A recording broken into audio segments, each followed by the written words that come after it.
झारखंड, मैं रविंद्र सिंह आपके साथ। पहली खबर राजधानी पटना से है, जहां परिवहन सचिव और पटना के कमिश्नर संजय अग्रवाल की एक बात सामने आई है। उनके मुताबिक 99% लोग लॉकडाउन का पालन कर रहे हैं और इस वजह से ही संक्रमण को नियंत्रण में रखने में कामयाबी मिल रही है। उन्होंने ये भी कहा कि नालंदा के 3 इलाकों में कोरोना के मरीज मिले हैं। इन सभी इलाकों को पूरी तरह से सील कर दिया गया है। इन इलाकों में जरूरी सुविधाओं को बनाए रखने के लिए मालवाहक वाहनों को छूट दी गई है। जिस जगह से जैसा भी फीडबैक मिल रहा है, मतलब जहां पर लोग पालन कर रहे हैं, नहीं कर रहे हैं, कितना लॉकडाउन का उल्लंघन कर रहे हैं और इसके अलावा किस तरह के केसेस सामने आ रहे हैं, इन्हीं तमाम बातों को मद्देनजर रखते हुए ये फैसला लिया जा रहा है। परिवहन सचिव ने यह भी कहा कि अब लोग प्लम्बर, इलेक्ट्रीशियन और बढ़ई यानी कारपेंटर से काम करवा सकते हैं। कोरोना के संक्रमण काल में प्रशासनिक अधिकारियों की जिम्मेदारी बढ़ जाती है और एक तरह से कहें कोरोना योद्धा की तरह जैसे डॉक्टर, नर्स, मेडिकल स्टाफ काम करता है, वैसे ही प्रशासनिक अधिकारियों के सामने भी चुनौती रहती है लगातार काम करना और विभिन्न विभाग जो हैं उनके बीच में कोऑर्डिनेशन कैसे हो, कैसे चीज़ें आगे बढ़ें, कैसे आगे चलाई जाए। हम इसके बारे में बात करते हैं। हमारे साथ पटना के आयुक्त और साथ ही जो परिवहन सचिव संजय अग्रवाल साहब हैं। सर, पहली बार इस तरह की चीज़ें हुई हैं, किस तरह से देखते हैं इसको, चूँकि आपके पास दोहरी जिम्मेदारी है और बड़ी जिम्मेदारी है?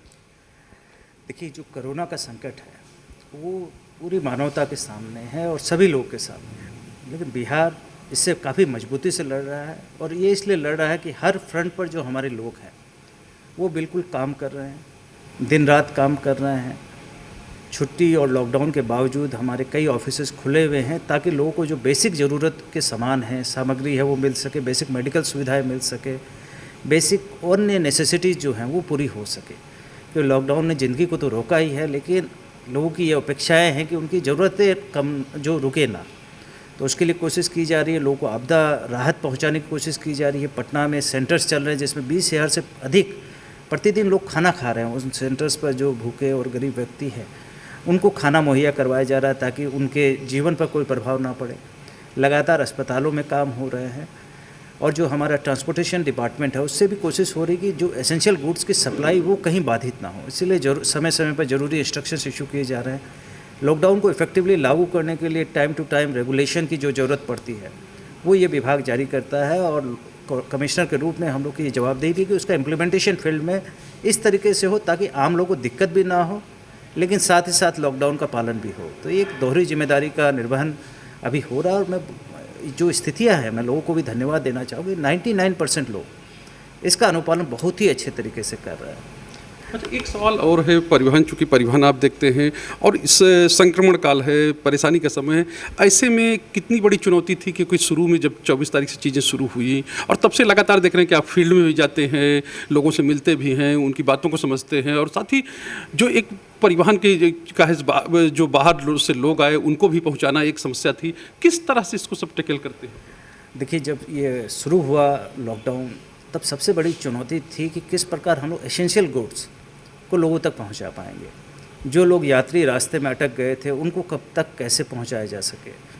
लॉकडाउन हो चुका था लेकिन फ़्लाइट्स चल रही थी, ट्रेन्स चल रही थी।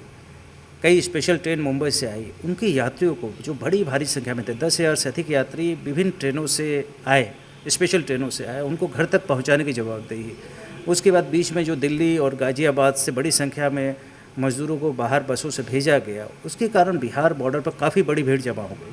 तो राज्य सरकार ने निर्णय लिया और उन सबको उनके जिलों तक और बाद में उनके घरों तक पहुंचाया गया। तो एक चुनौती थी और अभी भी लगातार चुनौतियां आ रही हैं कि किस प्रकार किसी भी प्रकार का मूवमेंट जो एसेंशियल मूवमेंट्स हो वो बाधित ना हो, एम्बुलेंसेस का मूवमेंट बाधित नहीं हो, लोगों को अस्पताल जाने में दिक्कत ना हो। तो इसके लिए भी, इमरजेंसी के लिए भी हम लोगों ने लोगों का परिवहन अलाउ किया है। तो कुल मिलाकर के लोगों के सहयोग से और जो हमारे पुलिसकर्मी हैं, हमारे सफाई कर्मी हैं, हमारे अन्य कर्मी जो सिविल सेवा में हैं, जो अन्य सिविल कर्मी हैं जो सादे वर्दी में रहते हैं लेकिन 24 घंटे काम कर रहे हैं दिमाग से और अपने फील्ड में रह करके, उन सब के सहयोग से हम लोग लॉकडाउन का पालन करवा रहे हैं। अच्छा, एक चीज़ और है, चूँकि एसेंशियल गुड्स की आपने बात की तो कई तरह के इंस्ट्रक्शन हमने देखे थे, आपने निकाले थे और कई तरह की चीज़ें थी। अभी जब 20 तारीख से चीज़ें थोड़ा ढील दिया गया है या कहें कि तमाम सेक्टर्स हैं उनमें किस तरह से अनुपालन हो रहा है, उनमें किस तरह से चीज़ें हो रही हैं? देखिए, कल से कंस्ट्रक्शन रिलेटेड काफ़ी काम चालू हो रहा है। राज्य सरकार चाह रही है कि लोगों को रोज़गार भी मिले, जो महत्वपूर्ण परियोजनाएं हैं उन पर काम भी हो, सोशल डिस्टेंसिंग का भी पालन हो। तो इन सब में बैलेंस के लिए ग्रामीण क्षेत्रों में काफ़ी बड़ी संख्या में काम प्रारंभ हो गए हैं, चाहे ग्राम क्षेत्रों में नल जल योजना हो, नली गली योजना हो, मनरेगा योजना हो, या फिर बड़े बड़े कंस्ट्रक्शन प्रोजेक्ट्स हो, बड़े बड़े हाईवे प्रोजेक्ट्स हो, ब्रिज के प्रोजेक्ट्स हो, सभी पर काम प्रारंभ हो चुका और सभी पर हम लोग की निगरानी है कि वहाँ पर जो नॉर्म्स है वो फुलफ़िल हो और साथ ही लोगों को रोज़गार मिले, उनको मजदूरी भी मिले। इसके लिए लगातार काम किए जा रहे हैं और साथ ही परिवहन को लेकर भी जो नॉर्म्स थे उसका भी पालन किया जा रहा है। और कल से जो कंस्ट्रक्शन इंडस्ट्री, कंस्ट्रक्शन मटेरियल जिस पर पहले रुकावट थी, अब वो कंस्ट्रक्शन मटेरियल का भी परिवहन चालू हो गया है। जैसे बालू गिट्टी जो कल तक जिसकी माइनिंग अलाउड नहीं थी, चालान अलाउड नहीं है, वो आज से अलाउ कर दिया गया। तो अब जो बालू गिट्टी की जो कमी थी कंस्ट्रक्शन आइटम्स में, वो भी पूरी हो जाएगी और इस सेक्टर से जुड़े लोग हैं उनको रोज़गार भी मिलेगा। पटना के आप कमिश्नर भी हैं और ये देखा जा रहा है कि जो नालंदा के एरिया है, बिहार शरीफ के एरिया, वहाँ पे 28 केस अब तक सामने आ चुके। किस तरह से चीज़ों को वहाँ पे मैनेज किया जा रहा है कि लोगों की पहचान हो और ताकि जो संक्रमण है वो रुके? देखिए, नालंदा जो अभी पिछले 3-4 दिनों में काफ़ी केसेस आए और लगातार हम लोग इसकी मॉनिटरिंग कर रहे हैं। मुख्य सचिव स्वयं प्रतिदिन नालंदा डीएम और हम लोग के साथ वीसी करते हैं और हम लोग लगातार ग्राउंड पर काम कर रहे हैं। इसमें एक अच्छी रणनीति के तहत वहाँ काम हुआ और उसी का नतीजा रहा कि इतने सारे केसेस जो हिडन रह जाते, जो छुपे हुए रह जाते और उसका अगर समय पर उद्भेदन नहीं होता, उन केसेस की जांच नहीं होती, उनके टेस्ट नहीं लिए जाते, तो भविष्य में बड़ी समस्या का कारण बन सकता था। वहाँ के जिला प्रशासन ने जब एक फ़ौरन से रिटर्न एक व्यक्ति मेहताब आलम, उसके बाद उसको ट्रेस किया, उसके कॉन्टैक्ट ट्रेसिंग किए तो पहले 4 आदमियों का पॉजिटिव आया, फिर 3 आदमी का पॉजिटिव आया, फिर एक डॉक्टर का पॉजिटिव आया। वो डॉक्टर सदर अस्पताल में कार्यरत थे। जब ये पता चला तो फिर उन डॉक्टर्स से संपर्क में आने वाले सभी पदाधिकारी कर्मी, इवन डीएम एसपी तक का सैंपल लिया गया और उसके परिवार से जुड़े व्यक्तियों का सैंपल लिया गया। लगभग 500 व्यक्तियों का सैंपल कल परसों में लिया गया। 500 व्यक्तियों का सैंपल लेने के बाद जो प्रशासनिक तबके के जितने भी लोग थे या अस्पताल से जुड़े हुए लोग थे, उनके पहले चरण में जो टेस्ट रिजल्ट्स आए वो पूरी तरह नेगेटिव आए हैं। लेकिन उनके परिवार में जो 25 सदस्य एक परिवार था, जो एक रिश्तेदार के यहाँ वो रहते थे, उस परिवार में 25 से 26 लोग थे, उसमें से 16 लोगों का पॉजिटिव आया और वो सही समय पर ट्रैक कर लिया गया। उसमें से अधिकांश लोग असिम्प्टोमेटिक है, अर्थात कोई कोरोना के लक्षण उनमें नहीं है।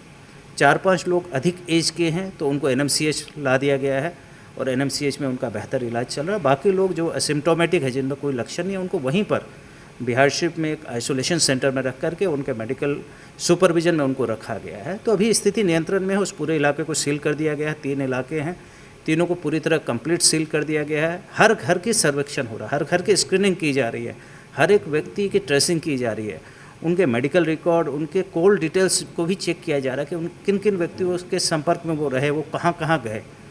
तो ये सब चीज़ें की जा रही है। लॉकडाउन के कारण ये बहुत फैला नहीं। देखिए, लॉकडाउन का यही सबसे बड़ा फ़ायदा है कि यदि ये लॉकडाउन नहीं रहता तो ये 16 पॉजिटिव लोग समाज के विभिन्न क्षेत्रों में जाते, विभिन्न लोगों से मिलते, तो 16 से 16,000 होने में देर नहीं लगती। ये एक परिवार में सिमट करके रह गई। एक समझने की बात है हम सब लोगों के लिए कि एक कॉन्टैक्ट से जो भी लोग वहाँ पॉजिटिव हुए वो एक परिवार के लोग, एक चारदीवारी के अंदर रहने वाले लोग थे।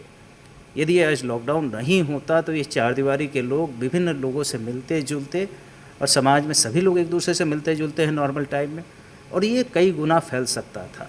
तो उसको कंटेन कर लिया गया। वहाँ स्थिति अभी पूरी तरह नियंत्रण में है, लेकिन लगातार सर्विलेंस रखा जा रही है। बॉर्डर्स को सील कर दिया गया है। ज़िले के जो भी आवागमन हो रहा है उसकी पूछताछ की जा रही है और शहरी क्षेत्र में विशेष नज़र रखी जा रही है, क्योंकि ये तीनों मामले बिहारशरीफ टाउन के हैं और वहाँ पर पूरी मेडिकल टीम है जो लगातार इस पूरे मामले पर नज़र रख रही है। एक और सवाल है कि डोर टू डोर सर्वे हो रहा है और स्क्रीनिंग का भी काम चल रहा है, कई स्तर पे काम चल रहा है, और साथ ही मदद, जो लोगों को मदद की भी ज़रूरत है, उसको लेकर भी सरकार की तरफ से तमाम तरह की योजनाएं चलाई।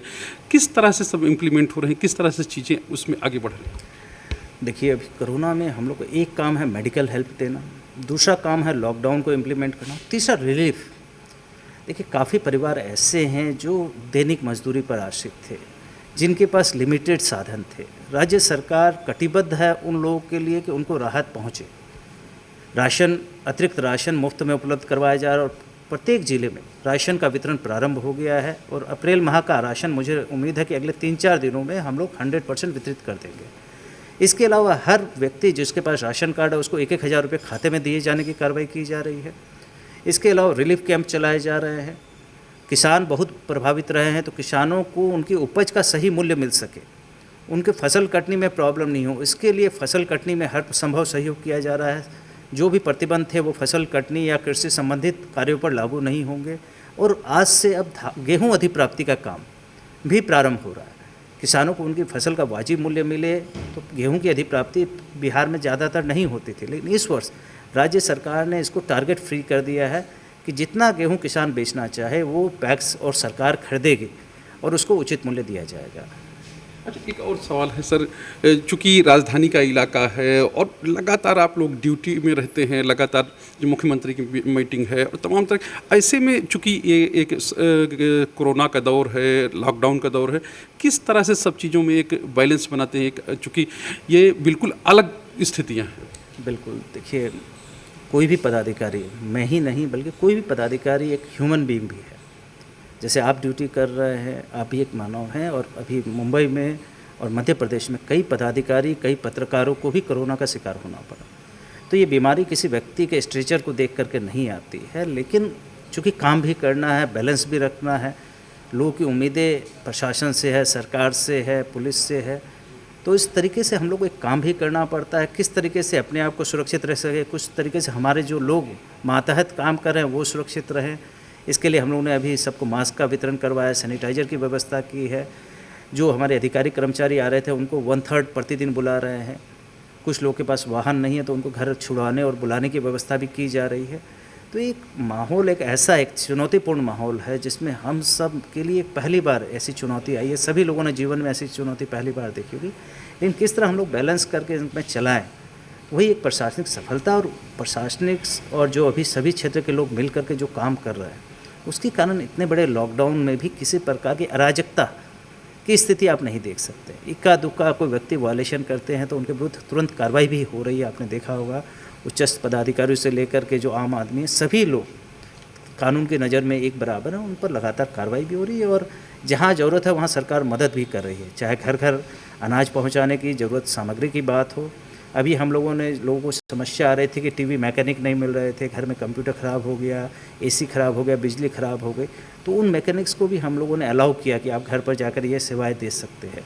तो जो फीडबैक्स मिल रहे हैं जिससे लोगों की समस्याएं कम हो सके, उसको लगातार हम लोग कर रहे हैं। अच्छा, एक आखिरी सवाल, कोरोना योद्धा के रूप में आप फील्ड में काम कर रहे हैं और लोगों को कहा गया है कि आम लोगों घर में रहें ताकि बीमारी नहीं फैले, क्या कहना चाहेंगे लोगों से? देखिए, घर में रहें, सुरक्षित रहें, और हम लोग हैं ना, हम बाहर हैं आपकी मदद के लिए, आपके कार्यों के लिए, आपके लिए सारी चीज़ों की व्यवस्था करने के लिए। जब तक ज़रूरत ना पड़े, जब तक बहुत ही ऐसी आवश्यकता ना पड़े कि जिससे बाहर जाए बिना काम ही नहीं हो सकता, जैसे मेडिकल इमरजेंसी हो या और ऐसी कोई अन्य इमरजेंसी जिसमें यदि आप कोई कार्य करते हैं, सरकारी कार्य या ऐसे काम है जिसमें आपको जाना है, अन्यथा घर पर रहिए। इससे बड़ा विकल्प कुछ नहीं हो सकता है और सावधानी ही सुरक्षा है।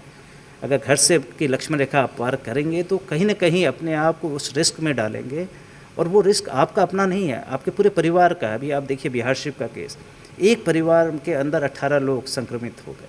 तो पहला खतरा आप अपने लिए लाएंगे, फिर अपने परिवार के लिए लाएंगे और फिर अपने लोकेलिटी और पूरे समाज और देश के लिए लाएंगे। इसीलिए घर में रहें, हम लोग सुरक्षित रहें, और हम सब आपकी मदद के लिए 24 घंटे काम कर रहे हैं। राज्य सरकार काम कर रही है, सभी पदाधिकारी, कर्मी, पुलिस, मेडिकल, सभी लोग लगातार काम कर रहे हैं। तो आप लोग घर पर रहें, सुरक्षित रहें।